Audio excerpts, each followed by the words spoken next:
Mes parents ont abandonné ma sœur et ses jumeaux nouveau-nés dans une tempête déchaînée parce qu'elle a divorcé.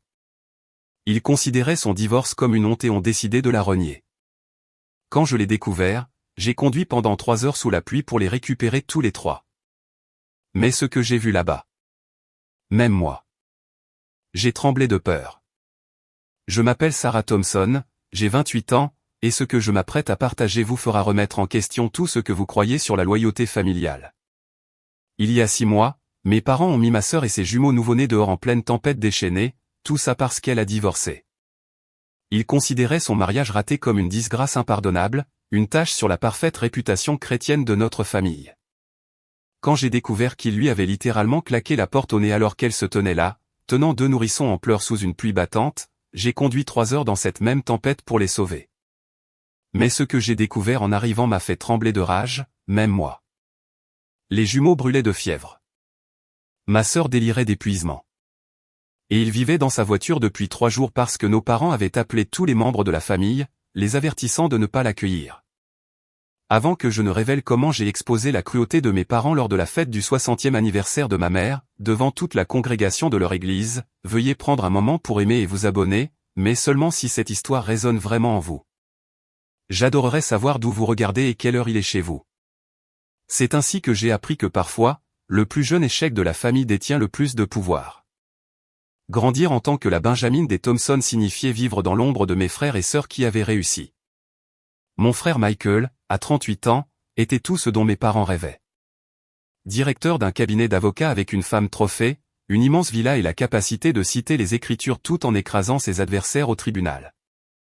Ma sœur Emily, de 4 ans mon aînée à 32 ans, était aussi leur enfant prodige. Elle avait épousé son amour de jeunesse à 22 ans, leur avait donné des petites filles jumelles et joué la parfaite fille de pasteur à chaque événement de l'église. Et puis il y avait moi, célibataire à 28 ans, travaillant comme spécialiste en technologie de l'information dans une jeune pousse technologique, vivant dans un appartement d'une chambre avec un chat nommé D-Bug. Chaque dîner du dimanche était le même rituel douloureux. Maman soupirait de façon théâtrale et demandait « Sarah, quand vas-tu enfin te poser ?» Même Emily a réussi à nous donner des petits-enfants à ton âge. Papa grognait son approbation pendant que Michael souriait d'un air suffisant au-dessus de son verre de vin. Tu sais, a dit maman lors du dîner du mois dernier, le fils de Madame Peterson vient de divorcer. Il est dentiste, très stable. Je pourrais arranger ça. Maman, je suis heureuse avec ma vie, disais-je. Pour la 100e fois. Heureuse ne me donne pas plus de petits-enfants, Sarah. L'ironie était suffocante. Alors qu'il critiquait mon échec à me marier, Emily cachait un secret dévastateur. Elle m'appelait à minuit depuis des mois, sanglotant doucement pour que ses jumelles ne se réveillent pas. Son mari parfait la trompait depuis qu'elle était enceinte de 6 mois. Elle avait finalement demandé le divorce 2 semaines après l'accouchement, mais elle était terrifiée à l'idée de le dire à nos parents. « S'il te plaît, ne leur dis rien pour l'instant », m'avait-elle supplié la semaine dernière. J'ai besoin de temps pour trouver comment l'expliquer sans qu'ils ne perdent la tête. J'ai promis de garder son secret. Je n'avais aucune idée à quel point il perdrait la tête de manière catastrophique en l'apprenant. La vérité sur le mariage d'Emily était plus sordide que je ne l'imaginais. Elle avait découvert son mari, Mark, avec sa secrétaire en lui rendant une visite surprise à son bureau, enceinte de 8 mois des jumelles. La femme était assise sur son bureau et ils ne discutaient pas des rapports trimestriels. J'ai essayé de lui pardonner, m'a dit Emily en larmes un soir, pour les bébés, mais il l'a amenée chez nous pendant que j'étais à l'hôpital pour accoucher. Notre voisin les a vus. Les papiers du divorce ont été déposés discrètement. Emily a obtenu la garde exclusive. Mark n'a même pas contesté. Il avait déjà emménagé avec sa secrétaire et voulait un nouveau départ. Il a renoncé à ses droits parentaux en échange d'une pension alimentaire réduite. Emily était dévastée, mais soulagée. Elle pouvait se reconstruire sans lui. Pendant 3 mois, elle a réussi à tout cacher. Elle sautait les dîners de famille en prétextant que les jumelles étaient malades. Quand maman exigeait des photos, Emily envoyait des anciennes. Elle gagnait du temps, économisait de l'argent, planifiait son annonce avec soin. Je leur dirai après l'anniversaire de maman, se promettait-elle. Juste passer la fête, puis tout expliquer calmement. Mais les secrets ont une façon d'exploser au pire moment possible. Notre tante Martha, la sœur aînée bavarde de maman, a croisé Marc dans un bar du centre-ville avec sa nouvelle petite amie, qui portait son alliance à une chaîne autour du cou comme un trophée. Martha a immédiatement appelé maman. La tempête qui a frappé notre famille cette nuit-là était pire que l'orage qui faisait rage dehors. Maman a appelé Émilie à 23 heures, hurlant si fort que je pouvais l'entendre à travers le téléphone d'Émilie depuis l'autre bout de son appartement. « Tu es divorcé. »« Divorcé ? Comment oses-tu nous cacher cette honte ? » Amy. AY a essayé d'expliquer l'infidélité, la protection des jumelles, mais maman n'écoutait pas. C'est à ce moment-là que papa a pris le téléphone, et tout a basculé. Je n'oublierai jamais le venin dans la voix de papa quand il a pris le téléphone à maman. J'étais dans l'appartement d'Émilie, tenant une des jumelles pendant qu'elle parlait, et j'entendais chaque mot à travers le haut-parleur. « Tu es morte pour nous », a-t-il dit, chaque mot tombant comme de la glace. « Aucune de mes filles ne divorce. Tu as fait des vœux devant Dieu. »« Papa, il m'a trompé. Il nous a abandonnés », sanglotait Émilie. « Alors tu aurais dû faire plus d'efforts pour le satisfaire. Une bonne épouse. »« Tu m'accuses ?» Sérieusement, la voix d'Émilie s'est brisée. C'est alors que Michael s'est joint à l'appel. Maman devait l'avoir ajouté à la conférence. Sa voix était froide, calculée, exactement comme lorsqu'il démolissait des témoins au tribunal. « Émilie, tu as détruit la réputation de notre famille. Sais-tu de quoi ça a l'air ? La famille Thompson ne divorce pas. Michael, s'il te plaît. J'ai des contacts au service de protection de l'enfance, l'a-t-il interrompu. Si tu compliques les choses, si tu nous embarrasses davantage, je m'assurerai que ces jumelles finissent dans des foyers convenables, des foyers stables. Mes mains tremblaient alors que je commençais discrètement à enregistrer sur mon téléphone. Quelque chose me disait que j'aurais besoin de preuves de cette conversation. Tu n'oserais pas, a murmuré Émilie. Et c'est moi. Tu es une mère célibataire au chômage vivant de ses économies. Je suis un avocat à succès avec un dossier familial parfait. Qui penses-tu que le tribunal croira ? La voix de maman est revenue, stridente et finale. Tu as 1 heure pour faire tes valises et partir. Ne reviens pas avant d'avoir réglé ce gâchis. Maman, il y a une tempête. Les jumelles n'ont que 6 mois. La ligne s'est coupée. Émilie s'est effondrée contre moi, en sanglots. Dehors, la foudre zébrait le ciel tandis que la pluie martelait les fenêtres. En quelques minutes, son téléphone a vibré de textos de divers parents. Ta mère a appelé. Tu n'es pas la bienvenue ici. Ils avaient appelé tout le monde. En moins de 10 minutes, ils avaient retourné toute notre famille élargie contre elle. Mon téléphone a commencé à vibrer avant même qu'Émilie ait fini de faire ses valises. Le premier texto de maman était un tir de semonce. Sarah, n'ose pas prendre son parti. Ton père et moi sommes unanimes sur ce point. Puis est venu le message de Michael. Les filles intelligentes se taisent. N'oublie pas, papa joue au golf avec ton président directeur général tous les samedis. Ce n'étaient pas des menaces en l'air. Mon père avait des relations dans toute la ville.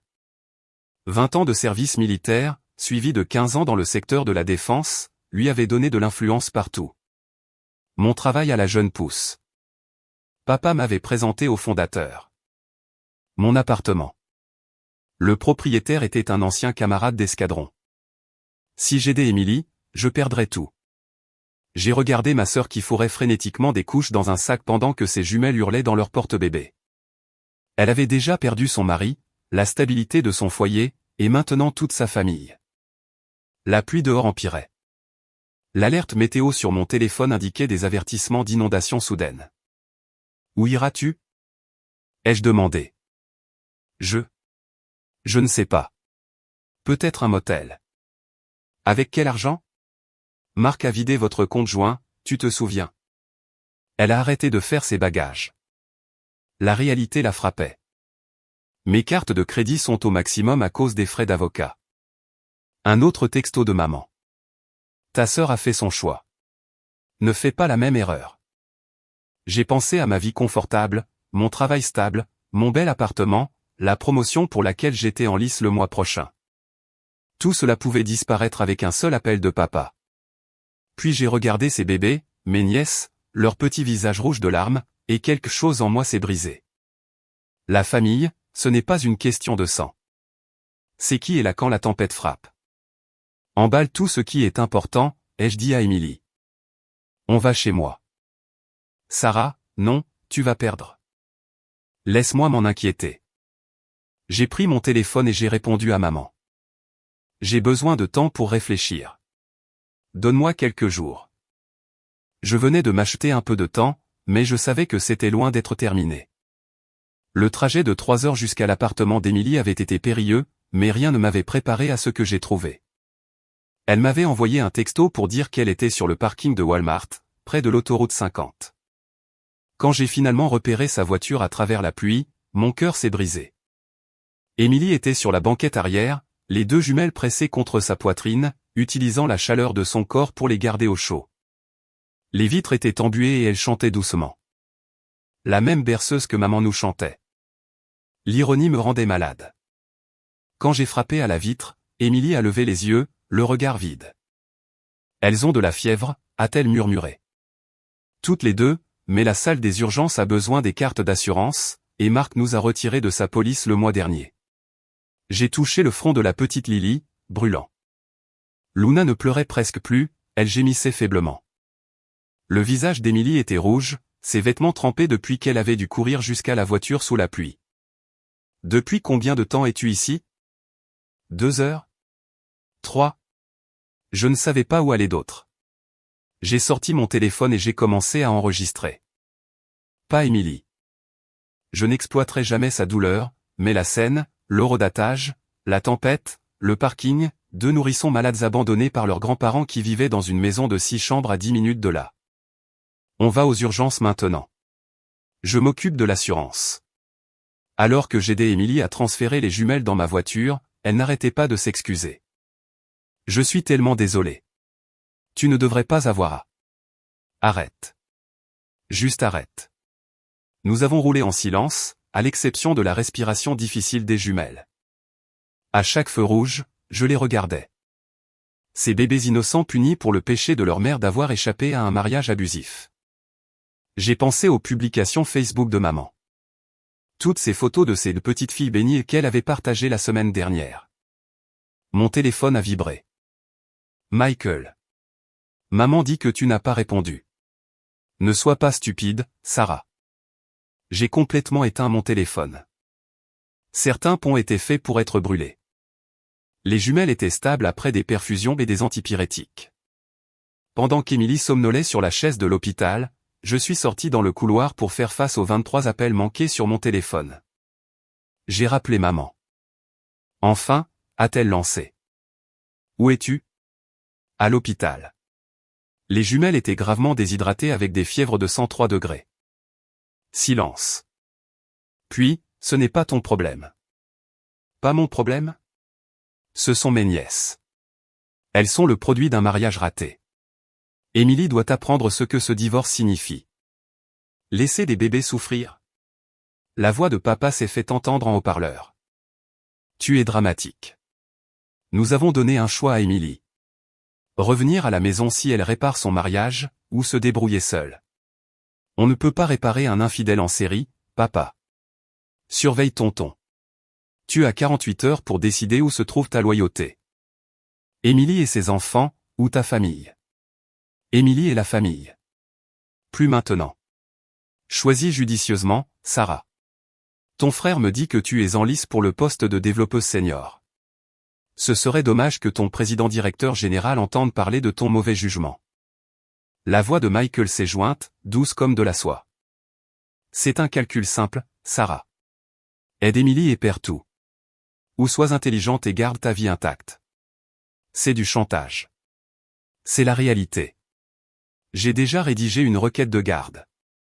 Sans emploi, sans abri, mentalement instable à cause du divorce. Émilie n'aura aucune chance. Vous êtes des monstres. Nous protégeons le nom des Thompson, a dit maman, quelque chose que tu ne sembles pas valoriser. 48 heures, a répété papa. Après ça, si tu l'abrites encore, tu es dehors aussi. Pas de travail, pas d'appartement, pas de famille. Pense-y. Ils ont raccroché. Je suis resté dans ce couloir stérile, les néons bourdonnant au-dessus de ma tête, et j'ai pris une décision. Mais d'abord, j'avais besoin d'aide. J'ai parcouru mes contacts et je l'ai trouvée. Jessica Martinez, mon amie de la faculté de droit spécialisée en droit de la famille. Jess, j'ai besoin de ton aide. Et apporte ton matériel d'enregistrement. Jessica est arrivée à mon appartement à 7 heures du matin précise, bloc-notes à la main et le feu dans les yeux. Fais-moi tout écouter, a-t-elle dit. Je lui ai montré les enregistrements. Les menaces de papa, l'intimidation de Michael concernant la garde, la vidéo d'Emily sur le parking avec les jumelles malades. L'expression de Jessica s'est assombrie à chaque nouvelle preuve. Ton frère est un idiot, a-t-elle finalement dit, menacée de demander la garde tout en admettant faire du chantage. C'est de la coercition, potentiellement criminelle. Pouvons-nous l'arrêter? Mieux. Nous pouvons le détruire. Elle a sorti son ordinateur portable. Michael Thompson, c'est ça? Chez Brennan & Associates.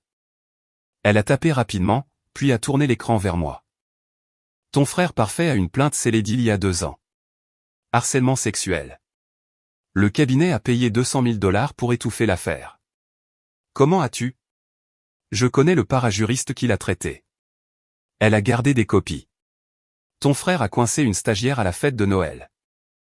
Quand elle l'a signalé, il a essayé de la faire virer. Ça te dit quelque chose? Mon estomac s'est noué. Le schéma était clair. Michael utilisait son pouvoir pour écraser quiconque le défiait. Il y a plus, a poursuivi Jessica. Cette menace de garde. Je peux déposer une demande de tutelle d'urgence pour toi aujourd'hui. En tant que leur tante, avec des preuves d'abandon et ces menaces, tu obtiendrais la garde temporaire immédiatement. Mais mon travail, mon appartement. Documente tout. S'ils mettent leurs menaces à exécution, c'est de la représaille au travail et de la discrimination au logement. On les anéantira au tribunal. Mon téléphone a vibré. Un texto d'un numéro inconnu.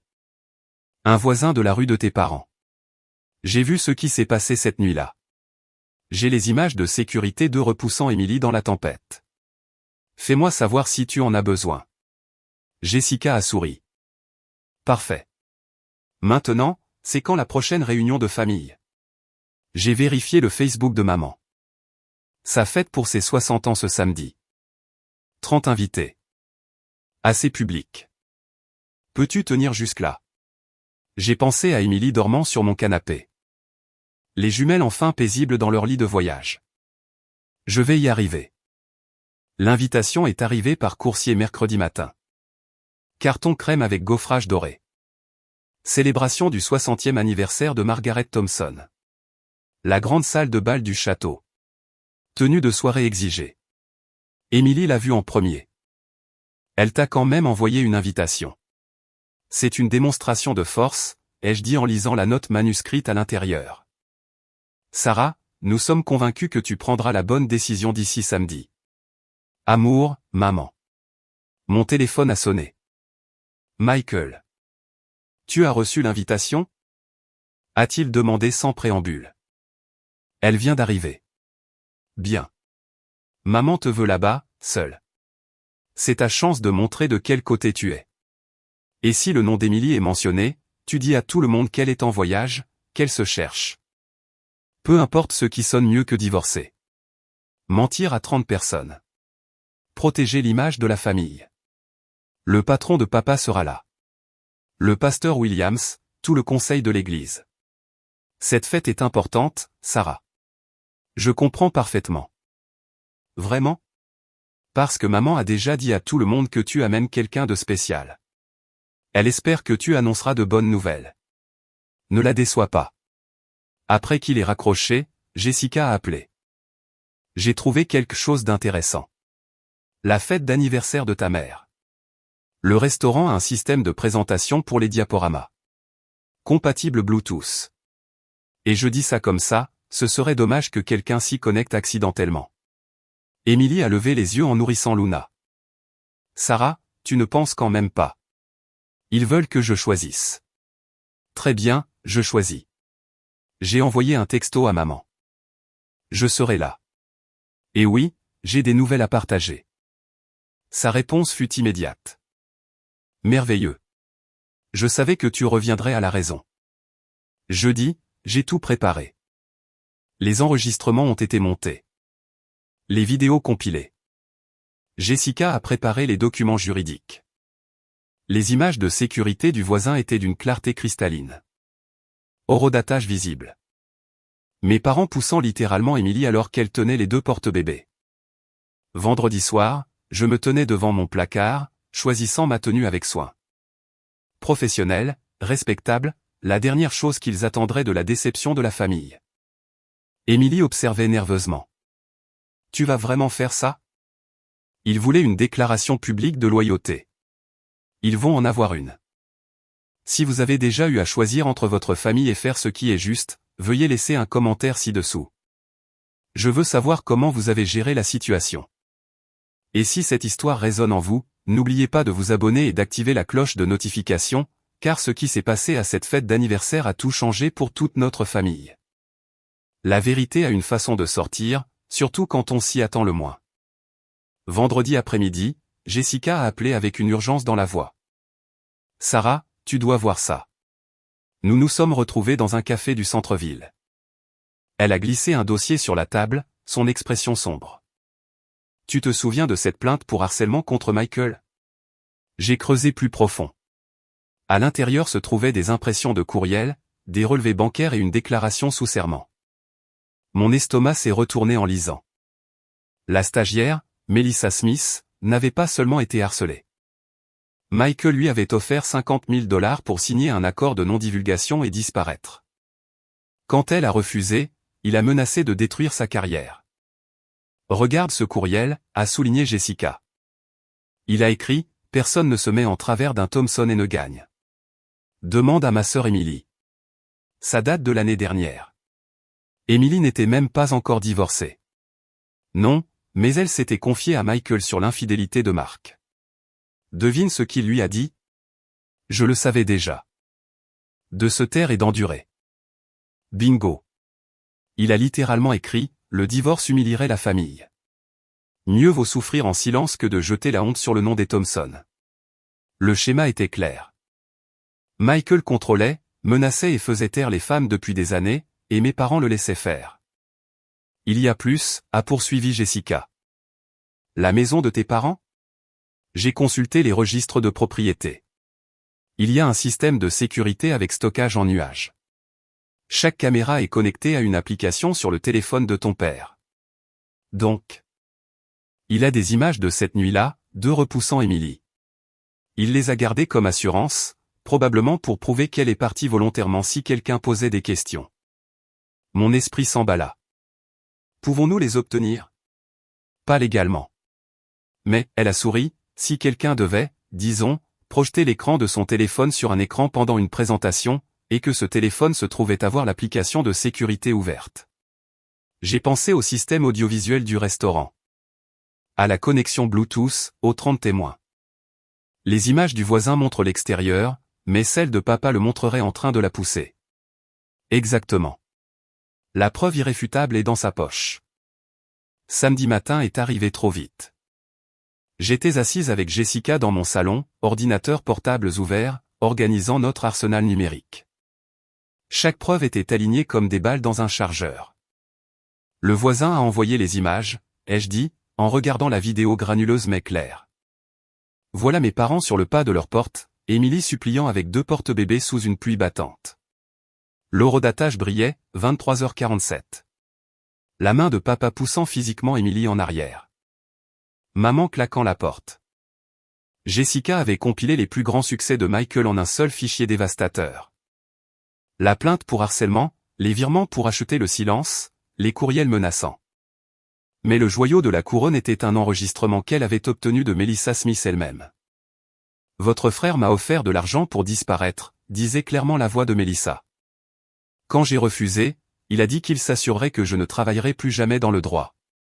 Il a dit que sa famille détruit quiconque se met en travers de leur chemin. Émilie est entrée avec les jumelles, a vu nos écrans et a pâli. Sarah, ça pourrait les ruiner. Ils se sont ruinés eux-mêmes. Mais une destruction totale ? Maman et papa sont juste vieux jeux. Ils ont laissé tes bébés mourir potentiellement dans une tempête, et aiment. Elle est restée silencieuse.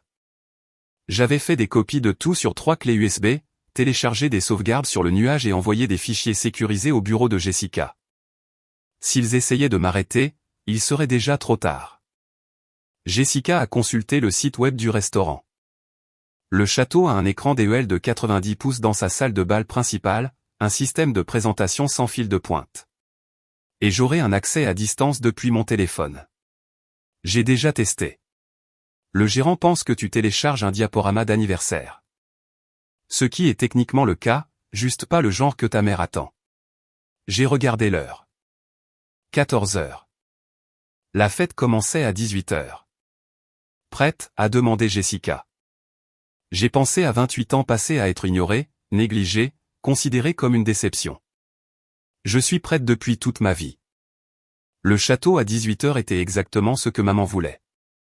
Opulent, impressionnant, conçu pour intimider. 30 invités se mêlaient déjà lorsque je suis arrivé. Des flûtes de champagne captaient la lumière des lustres en cristal.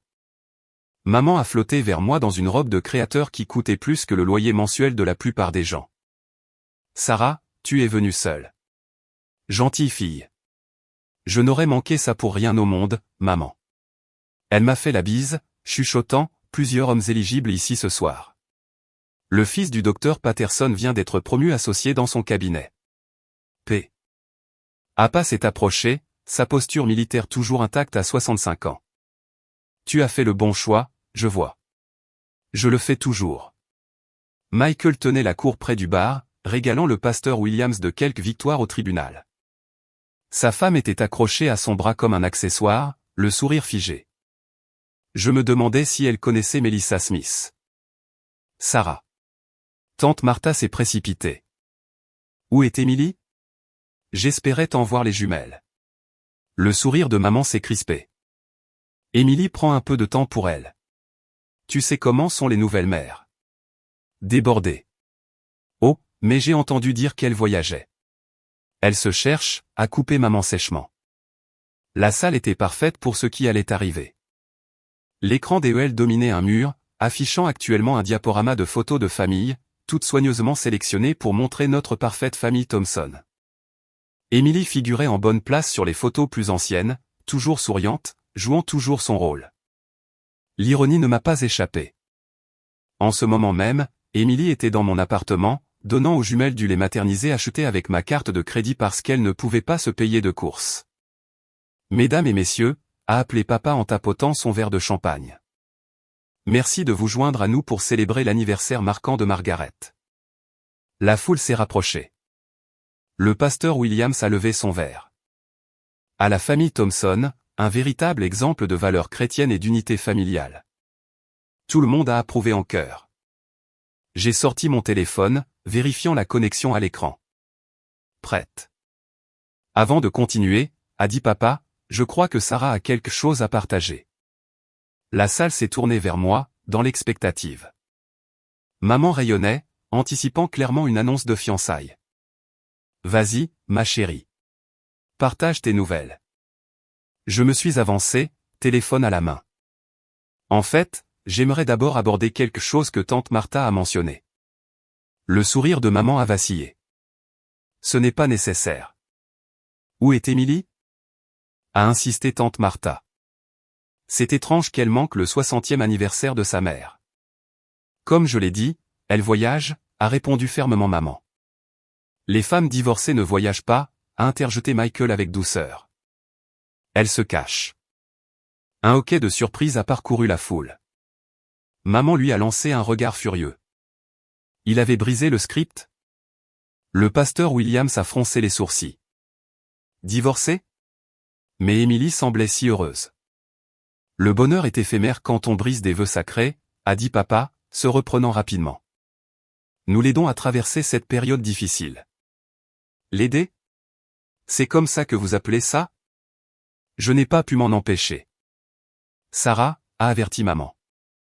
Non, je suis curieuse, a dit madame Patterson, la femme du patron de papa.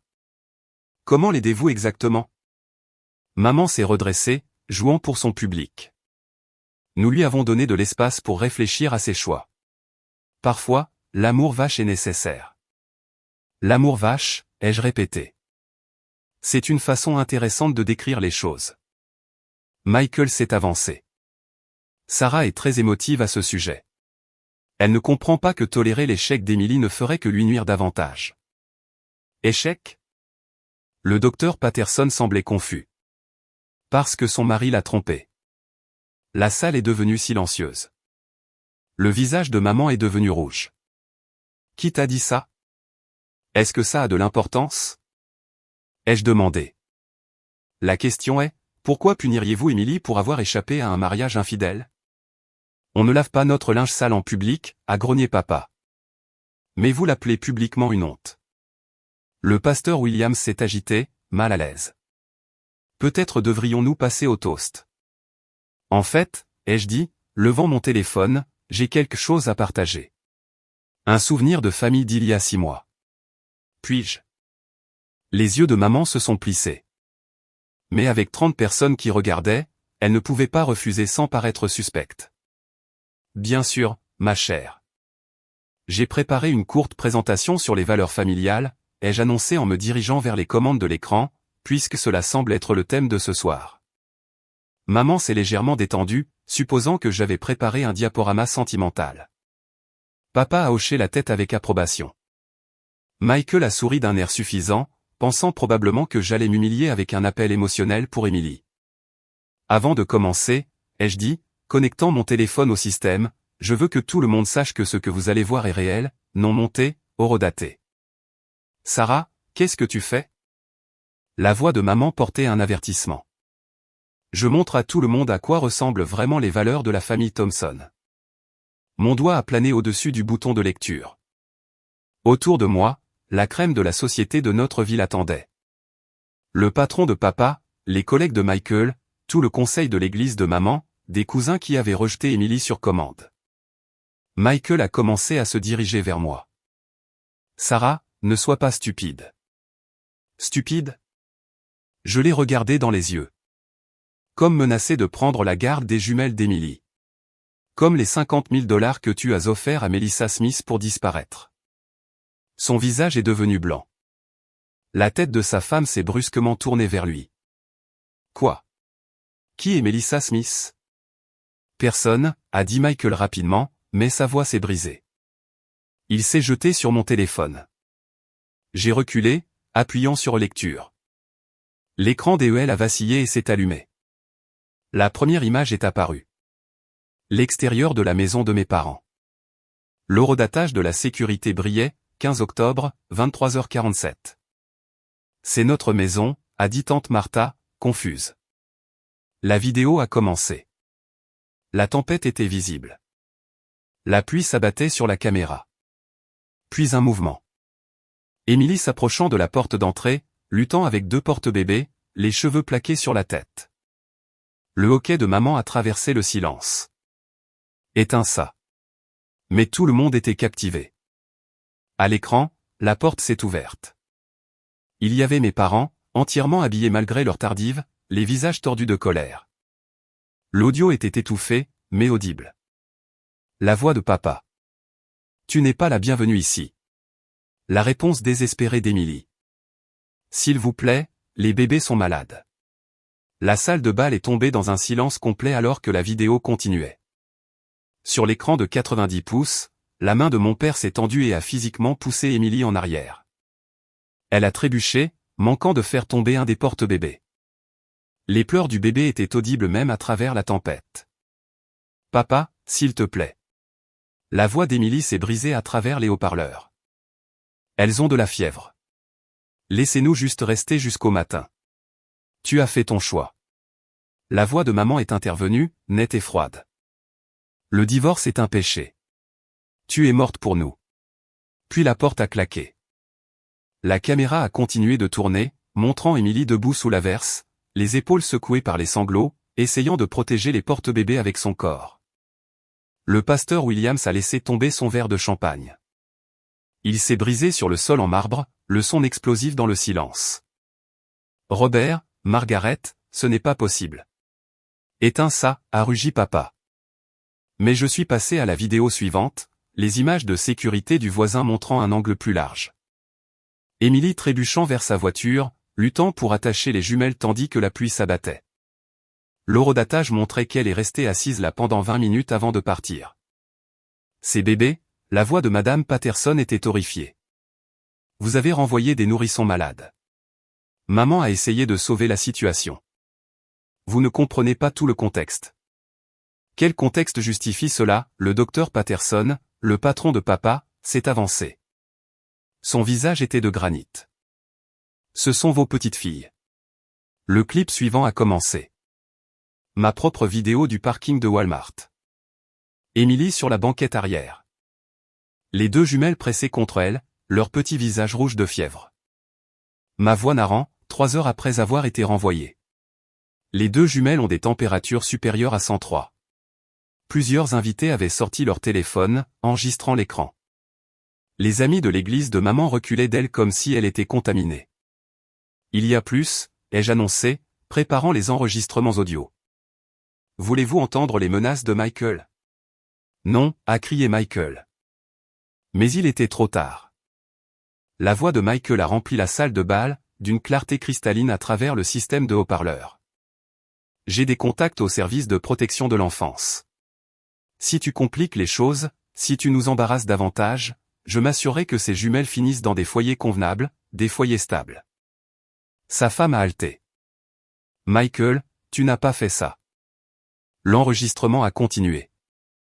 Tu es une mère célibataire au chômage vivant de ses économies. Je suis un avocat à succès avec un dossier familial parfait. Qui penses-tu que le tribunal croira? James Harrison, associé principal du cabinet de Michael, se tenait rigide. Son expression était meurtrière. Thompson, c'est de l'extorsion. Utiliser les services de protection de l'enfance comme une menace. Nous devons parler, maintenant. Mais je n'avais pas fini. L'enregistrement suivant a joué, l'appel où il m'avait donné l'ultimatum. La voix de papa a retenti. Tu as 48 heures pour décider où se trouve ta loyauté. Emily et ses enfants, ou ta famille. C'est du chantage, a répondu ma voix enregistrée. C'est la réalité, a répliqué la voix de Michael. Aide Emily et perds tout. Puis le joyau de la couronne. La voix de maman, moralisatrice et cruelle. Nous protégeons le nom des Thompson, quelque chose que tu ne sembles pas valoriser. L'enregistrement a pris fin. La salle de bal était silencieuse comme une tombe. 30 des personnes les plus influentes de la ville regardaient mes parents comme s'ils étaient des étrangers. Le pasteur Williams a été le premier à parler. Margaret, tu es au conseil de l'église. Tu diriges le ministère des femmes. Tu prêches sur la compassion et les valeurs familiales tous les dimanches. C'était une affaire de famille privée, a commencé maman. Que vous avez rendu public en impliquant tout le monde ici, a interrompu tante Martha. Tu m'as appelé cette nuit-là. Tu m'as dit de ne pas aider Emily. Tu as dit qu'elle était une honte. D'autres parents ont commencé à prendre la parole. Tu nous as appelés aussi. Tu nous as menacés de nous couper les ponts. Tu as dit qu'Emily était morte pour la famille. Le patron de papa a sorti son téléphone. Robert, je convoque une réunion d'urgence du conseil d'administration pour lundi. Votre jugement est clairement compromis. Les dominos tombaient exactement comme je l'avais prévu. Attendez, ai-je dit, ma voix portant à travers le chaos. Il y a une dernière chose que tout le monde doit voir, surtout vous, monsieur Harrison. Michael s'est de nouveau jeté sur moi, mes 2 collègues de papa l'ont retenu. Ses cheveux parfaitement coiffés étaient en désordre, son visage rouge de rage et de panique. L'écran a affiché un document. La plainte pour harcèlement sexuel contre Michael.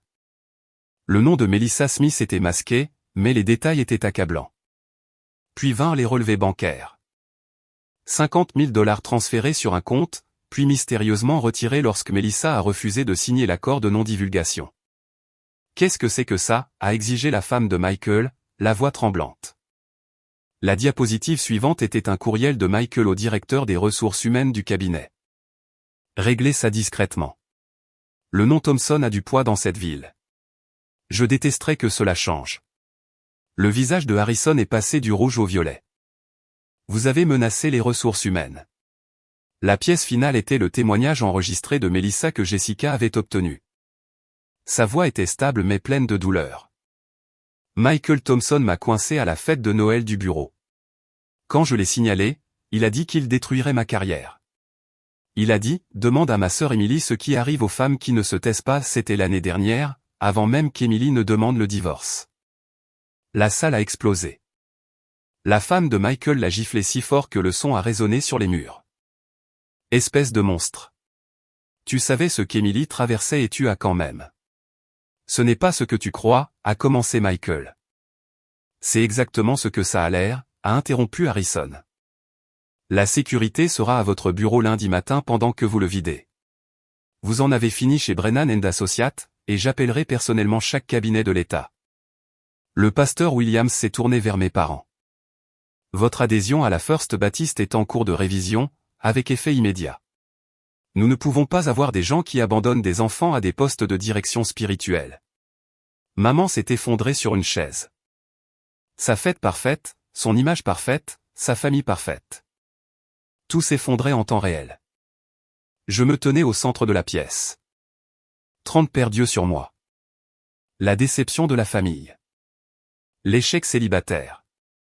Celle qui n'avait aucun pouvoir. Plus maintenant. J'ai la tutelle légale des jumelles d'Emily, ai-je annoncé en sortant les documents judiciaires que Jessica avait déposés. La garde d'urgence a été accordée sur la base de l'abandon documenté et des menaces d'ingérence dans la garde. Papa a commencé à se lever, mais la main du docteur Patterson sur son épaule l'a repoussé.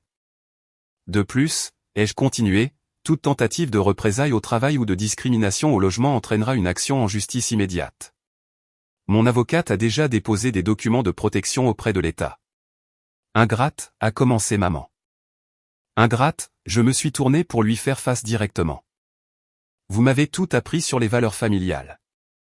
Vous n'avez simplement pas réalisé que vous m'appreniez ce qu'il ne faut pas faire. Je me suis adressé à la salle. Emily et ses filles sont en sécurité. Elles ont un foyer, des soins médicaux et une famille qui les aime vraiment. C'est tout ce qui compte. Michael a finalement parlé, sa voix désespérée. Tu as tout détruit. Notre réputation, notre famille. Non, ai-je dit fermement. Vous l'avez détruite la nuit où vous avez menacé des bébés innocents. J'ai juste montré à tout le monde qui vous êtes vraiment. Adam Harrison s'est approché de moi.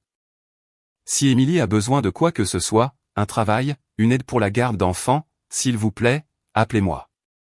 Elle m'a tendu sa carte, puis s'est tournée pour lancer un regard noir à Michael.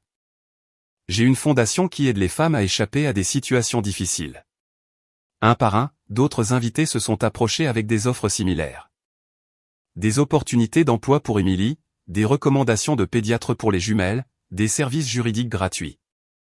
La communauté que mes parents avaient essayé d'utiliser comme une arme se ralliait maintenant à leur fille abandonnée. Ce n'est pas fini, a grogné papa. Vous avez raison, ai-je acquiescé. L'enquête criminelle pour mise en danger d'enfants et extorsion ne fait que commencer. La couleur a quitté son visage. Il n'avait pas envisagé que l'abandon de nourrissons malades dans une tempête puisse avoir des conséquences juridiques. Ce moment a tout changé pour notre famille. Si vous avez déjà eu à vous opposer à des membres de famille toxiques pour protéger les innocents, tapez force dans les commentaires ci-dessous. Votre courage compte plus que vous ne le pensez. L'histoire n'est pas terminée. Les conséquences ont été encore plus puissantes que la confrontation. Assurez-vous d'être abonné avec les notifications activées pour entendre comment cette famille s'est transformée. Parfois, les meilleures familles sont celles que nous choisissons. L'exode a commencé immédiatement. Le pasteur Williams a été le premier à partir, s'arrêtant seulement pour s'adresser à mes parents. 30 ans d'amitié, et je n'ai jamais su qui vous étiez vraiment. Le conseil se réunira demain. N'espérez pas de bonnes nouvelles. Les collègues de papa ont suivi, chacun évitant son regard. Le docteur Patterson s'est arrêté à la porte. Robert, videz votre bureau d'ici lundi. Nous ne pouvons pas avoir quelqu'un avec votre jugement qui passe des contrats de défense. Les amis de l'église de maman se sont regroupés dans un coin, chuchotant furieusement. J'ai attrapé des fragments. Elle agissait toujours de manière si sainte. Pauvre Emily. Ses précieux bébés. Madame Smith, qui dirigeait le ministère des femmes avec maman, s'est approchée d'elle. Margaret, j'aurai besoin de votre lettre de démission pour demain. Nous ne pouvons pas avoir quelqu'un qui abandonne des enfants à la tête d'un ministère sur les valeurs familiales. La femme de Michael avait traversé la pièce, son téléphone collé à l'oreille. Oui, j'ai besoin d'un avocat spécialiste du divorce ce soir. Peu importe le coût. Michael l'a entendu et a tenté de s'approcher. Jennifer, s'il te plaît, ne fais pas ça. Elle a levé la main. J'emmène les enfants chez ma mère. Tu auras des nouvelles de mon avocat. Le gérant du restaurant est apparu, l'air mal à l'aise. Je suis désolé, mais nous devons clore cet événement. D'autres clients se plaignent du dérangement. Papa a jeté de l'argent sur la table, bien plus que nécessaire, et s'est dirigé en trombe vers la sortie. Maman a suivi, ses talons de créateur claquant frénétiquement. À la porte, elle s'est retournée, le mascara coulant sur son visage. Sarah, tu nous as détruits. Non, maman, vous vous êtes détruit vous-même. J'ai juste refusé de le cacher plus longtemps. Alors qu'il partait, tante Martha m'a touché le bras. J'ai honte de les avoir écoutés. Puis-je rencontrer les jumelles? Réparer les choses avec Émilie? D'autres ont fait écho à son sentiment. En essayant d'isoler Émilie, mes parents n'avaient fait que s'isoler eux-mêmes. La communauté qu'ils avaient manipulée était maintenant du côté d'Émilie. Lundi matin est arrivé vite. Jessica m'a appelé à 8 heures, la voix triomphante. L'ordonnance restrictive a été approuvée.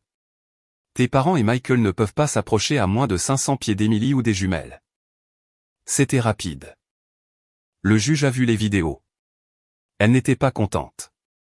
Elle a également ordonné que Michael subisse une évaluation pour d'éventuelles charges criminelles liées à la menace de garde et à l'extorsion.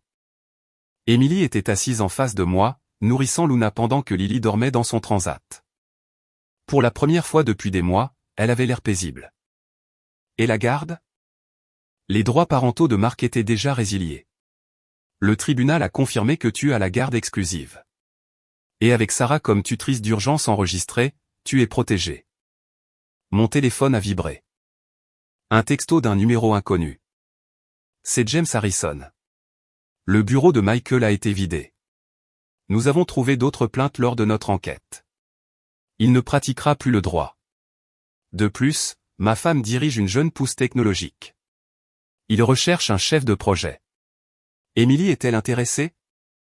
J'ai montré le message à Émilie, ses yeux se sont remplis de larmes. Ils veulent m'embaucher après tout ça. Pas malgré tout ça, à cause de ça. Tu as survécu. Cela demande de la force. Un autre appel est arrivé. Jessica l'a mis sur haut-parleur. Les services de protection de l'enfance viennent de clore leur enquête. Ils recommandent en fait des poursuites contre vos parents pour mise en danger d'enfants. Le bureau du procureur de district examine le dossier. La sonnette a retenti. C'était un coursier avec une épaisse enveloppe. À l'intérieur, une lettre de l'avocat de mes parents.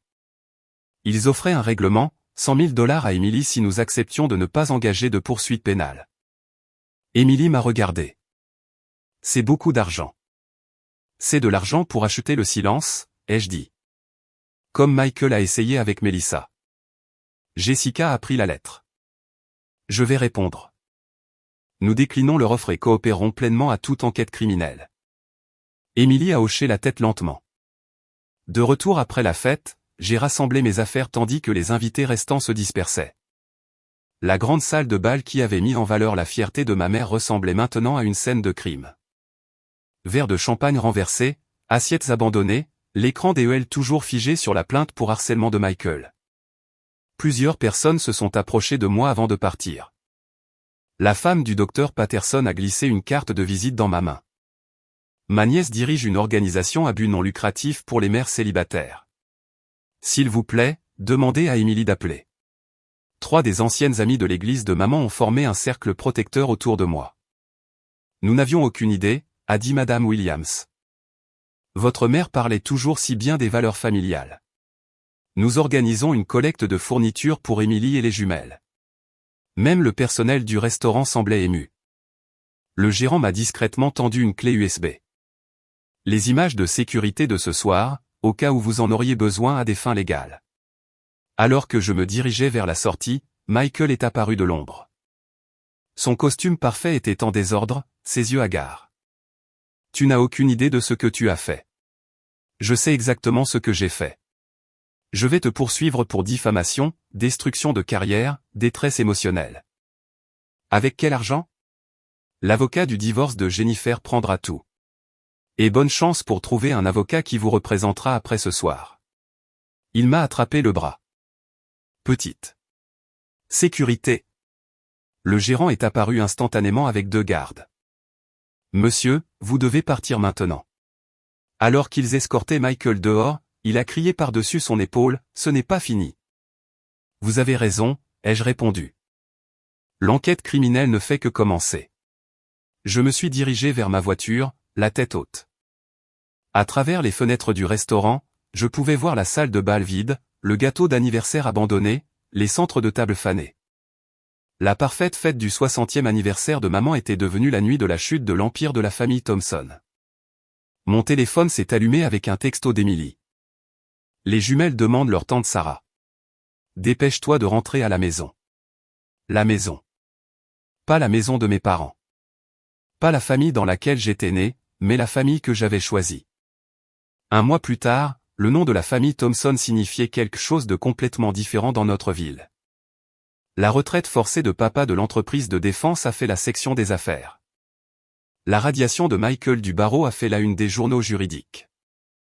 Le renvoi de maman de 3 conseils d'administration caritatifs était chuchoté à chaque rassemblement social. Mais dans mon petit appartement, la vie s'épanouissait.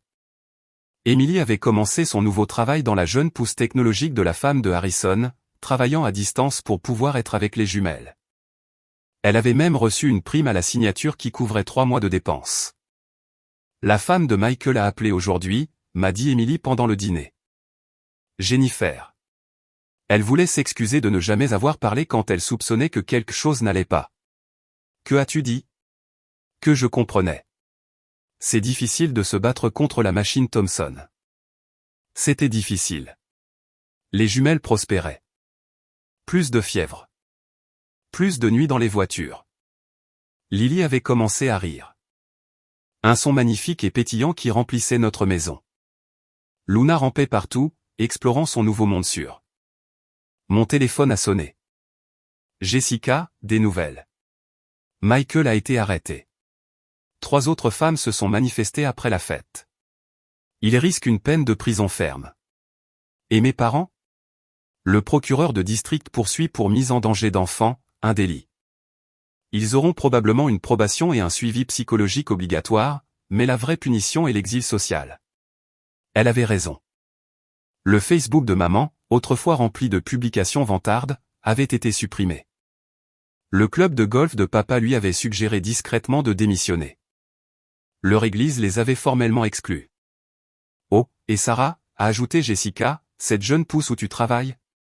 Leur président-directeur général m'a appelé. Il a dit que quiconque se défend comme tu l'as fait est exactement ce qu'il recherche. Tu es promu développeuse senior. Énorme augmentation. J'ai regardé Emily berçant Luna pendant que Lily gloussait dans sa chaise haute. Nous avions perdu la famille dans laquelle nous étions nés, mais nous avions trouvé quelque chose de mieux. Une famille construite sur l'amour, pas sur le contrôle, sur le soutien, pas sur le statut. 6 semaines après la fête, une lettre est arrivée par l'intermédiaire de l'avocat de maman. L'écriture était la sienne, tremblante mais reconnaissable. Sarah et Emily, ai-je lu à haute voix. Nous suivons un conseil psychologique ordonné par le tribunal. Notre thérapeute dit que nous devons reconnaître le mal que nous avons causé. Nous sommes désolés pour la douleur. Nous aimerions discuter de la réconciliation familiale. Peut-être commencer par des visites supervisées avec les jumelles. Emily a pris la lettre, l'a lue 2 fois. Elle ne les appelle même pas par leur prénom, juste les jumelles et point. Le lendemain, papa a envoyé son propre message par l'intermédiaire de l'avocat. Je réalise que j'ai laissé l'orgueil obscurcir mon jugement. La pensée militaire ne fonctionne pas dans les familles. Je veux faire amende honorable. Je suis prêt à suivre une thérapie familiale. Qu'en penses-tu? A demandé Emily. Je pense que les excuses sans changement ne sont que de la manipulation. Comme pour prouver mon point, Michael a essayé de nous contacter la même semaine, depuis la prison en attendant son procès. Il a envoyé une lettre. Tu as marqué ton point. La famille est détruite. Heureuse maintenant? Aide-moi avec la caution. Le sang, c'est le sang. Jessica a ri quand je lui ai montré. Il ne comprend toujours pas. Il pense que c'est une question de gagner, pas de protéger Emily et les bébés. Nous avons rédigé une réponse formelle à tous les trois. Tout contact futur doit passer par les voies légales. La réconciliation nécessite 1. L'achèvement de toute thérapie ordonnée par le tribunal. 2. La reconnaissance écrite des actions nuisibles spécifiques. 3. Un schéma démontré de changement de comportement sur une période d'au moins 1 an. 4. Le respect des limites que nous établissons. L'avocat de maman a appelé Jessica le lendemain. Ils veulent négocier les termes. Il n'y a pas de négociation, a répondu Jessica. Ce sont les exigences minimales pour ne serait-ce qu'envisager un contact. Ils peuvent les accepter ou non. L'avocat a soupiré. Ils ont dit que vous diriez ça. Ils ont aussi dit de vous dire qu'ils ont des difficultés financières, sociales, émotionnelles. Les conséquences ont tendance à être inconfortables, a répondu Jessica. C'est un peu le but. 3 mois après la fête d'anniversaire, notre appartement s'était transformé en un véritable foyer. Emily avait assez économisé pour que nous déménagions dans une maison de ville de 3 chambres. Les jumelles avaient chacune leur propre chambre, peinte dans des tons pastels doux avec des nuages au plafond. Les dimanches matins sont devenus notre nouvelle tradition. Au lieu de dîner de famille tendu chez mes parents, nous avions des petits déjeuners de crêpes avec notre famille de cœur. Tante Martha venait chaque semaine, apportant de la nourriture pour bébé faite maison et des excuses sans fin pour ne pas s'être interposée plus tôt. La famille, ce n'est pas le sang, a-t-elle dit un matin, en regardant Luna faire ses premiers pas. C'est qui est là quand la vie devient difficile. Madame Harrison, qui insistait pour que nous l'appelions Bette, est devenue une grand-mère honoraire. Elle arrivait avec des vêtements de bébé de marquer des conseils professionnels pour Emily. Tu t'épanouis, lui a-t-elle dit. Cette promotion, déjà? Tu l'as méritée. Emily avait en effet été promue. Sa force face à l'adversité impressionnait tout le monde. Elle dirigeait maintenant une équipe, travaillant sur des projets qui comptaient. La femme brisée qui s'était assise sur un parking de Walmart avait disparu, remplacée par quelqu'un de puissant et de confiant. Même des alliés inattendus ont émergé. Jennifer, la future ex-femme de Michael, a rejoint notre cercle de soutien. J'aurais dû voir les signes, a-t-elle dit lors d'une visite. La façon dont il parlait d'Emily, des femmes qui ne connaissaient pas leur place. Je suis désolée d'être restée silencieuse. Tu n'es plus silencieuse maintenant, a répondu Emily en la serrant dans ses bras. Les jumelles s'épanouissaient. Lily marchait, poursuivant Luna dans notre petit jardin. Leur rire remplissait des espaces qui avaient autrefois contenu la peur et le rejet. Elle ne se souviendrait jamais de cette terrible nuit dans la tempête. Mais elle grandirait en sachant qu'elle valait la peine qu'on se batte pour elle.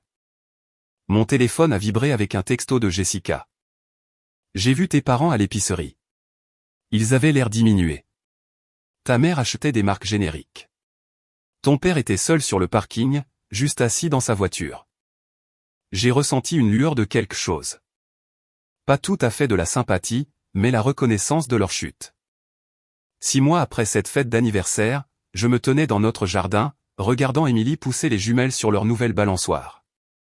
La transformation était complète, pas seulement pour elle, mais pour moi. Être la déception de la famille m'avait libéré de manière que je n'avais jamais imaginée. Quand on est déjà considéré comme un échec, on n'a rien à perdre en faisant ce qui est juste. Mes parents avaient vu mon statut de célibataire et ma modeste carrière comme des faiblesses. Ils n'ont jamais réalisé que ces échecs signifiaient que je n'avais rien qu'ils puissent menacer efficacement. La promotion au travail s'accompagnait d'opportunités de prise de parole en public. Les entreprises voulaient entendre parler de leadership éthique en temps de crise de la part de quelqu'un qui l'avait vécu. Je commençais toujours de la même manière. La documentation ne sert pas seulement à se couvrir. Elle sert à protéger les personnes vulnérables. Chaque enregistrement, chaque vidéo, chaque texto sauvegardé avait été une brique dans le mur protégeant Emily et les jumelles. De jeunes femmes dans ces publics venaient me voir après. Je documente ma situation aussi. Merci de m'avoir montré que c'est important. Jessica et moi avions lancé une série d'ateliers. Établir des limites avec les systèmes familiaux toxiques. La première session comptait 12 participants. La dernière en comptait plus d'une centaine. Le besoin de ces outils était immense. Tu sais ce qui est ironique, a dit Émilie un soir. Maman et papa nous ont élevés pour être fortes. Ils n'ont jamais imaginé que nous utiliserions cette force contre leur cruauté. Elle avait raison. Chaque leçon sur l'honneur familial m'avait appris à protéger la famille, mais pas de la manière qu'ils avaient prévue. Protéger la famille signifiait arrêter les abus, pas les tolérer. Cela signifiait choisir l'amour plutôt que le sang, la sécurité plutôt que la réputation. Le premier anniversaire des jumelles était la semaine prochaine. Nous avions loué un pavillon dans un parc, invité notre famille de cœur. Aucun Thompson sur la liste des invités, sauf Émilie et moi. Et c'était exactement comme il fallait. Parfois, perdre sa famille d'origine est le seul moyen de trouver sa vraie famille. 1 an plus tard, Émilie s'est remariée. Pas avec quelqu'un que nos parents auraient choisi. David était un travailleur social, gagnait un salaire modeste, avait des tatouages et une moto. Mais il l'aimait farouchement et traitait les jumelles comme ses propres filles. Il les avait même légalement adoptées. Le mariage était petit, parfait. 20 personnes qui nous avaient soutenus lorsque le nom Thompson est devenu toxique. Tante Martha a accompagné Émilie à l'hôtel. J'étais sa demoiselle d'honneur. Les jumelles, marchant maintenant avec assurance, étaient des demoiselles d'honneur dans de minuscules robes lavande.